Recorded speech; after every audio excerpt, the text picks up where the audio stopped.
Hi friends, ഇന്നത്തെ recipe ഒരു കിടിലൻ മാങ്ങാച്ചാറാണ്. നമ്മളുടെ വീട്ടിൽ തന്നെ മാങ്ങ പറിച്ച് നമുക്ക് ഉണ്ടാക്കിയെടുക്കാവുന്നതാണ്. ഇപ്പം മാങ്ങ വളരെ സുലഭമായി എവിടെ നോക്കിയാലും ഇപ്പം നമുക്ക് മാങ്ങ കാണാനായിട്ട് സാധിക്കും.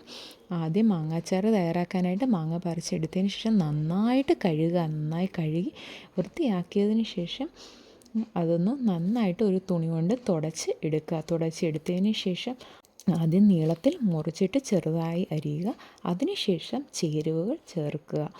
അരിഞ്ഞു വെച്ച മാങ്ങയിലേക്ക് മുളക് പൊടി, ഉപ്പ്, ഉലുവാപ്പൊടി, മഞ്ഞൾപ്പൊടി, കായപ്പൊടി ചേർക്കുക. അത് ആവശ്യാനുസരണം ചേർക്കണം, മാങ്ങ എടുക്കുന്നതനുസരിച്ച്.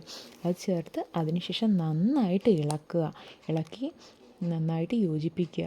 ഒരു കാരണവശാലും കൈകൊണ്ട് തൊടാൻ പാടില്ല. എന്നാൽ കൈകൊണ്ട് തൊട്ട് കഴിഞ്ഞാൽ നമ്മളുടെ അച്ചാർ വളരെ വേഗം തന്നെ ചീത്തയായി പോകാനുള്ള സാധ്യത വളരെ കൂടുതലാണ്. അതുകൊണ്ട് നന്നായിട്ട് തവി കൊണ്ട് തന്നെ തവി കൊണ്ട് ഇളക്കി യോജിപ്പിച്ചതിന് ശേഷം ഒരു രാത്രിയെങ്കിലും അതിങ്ങനെ ചേരുവകളെല്ലാം ഒന്ന് പിടിക്കാനായിട്ട് അടച്ചു വെച്ചതിന് ശേഷം പിറ്റേ ദിവസം രാവിലെ തന്നെ കടുക് താളിക്കുക. ആദ്യം എണ്ണ ഒഴിച്ചതിന് ശേഷം കടുക് ഇട്ട് കൊടുക്കുക. കടുകൊന്ന് പൊട്ടി വരുമ്പോഴത്തേക്ക് വറ്റൽമുളകും കറിവേപ്പിലയും ഇടുക. ചെറുതായിട്ടൊന്ന് ചൂടായി വരുമ്പോഴത്തേക്ക് നമ്മളുടെ അച്ചാറിലേക്ക് ചേർത്ത് താളിച്ച് കൊടുക്കുക. വളരെ സ്വാദിഷ്ടമായിട്ടുള്ള മാങ്ങ അച്ചാർ തയ്യാറായി കിട്ടും.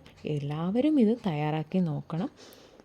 വീഡിയോ ഇഷ്ടമായെങ്കിൽ ലൈക്ക് ചെയ്യുക, ഷെയർ ചെയ്യുക, സബ്സ്ക്രൈബ് ചെയ്യുക. Thank you. വേറൊരു റെസിപ്പിയുമായിട്ട് വീണ്ടും വരുന്നതായിരിക്കും.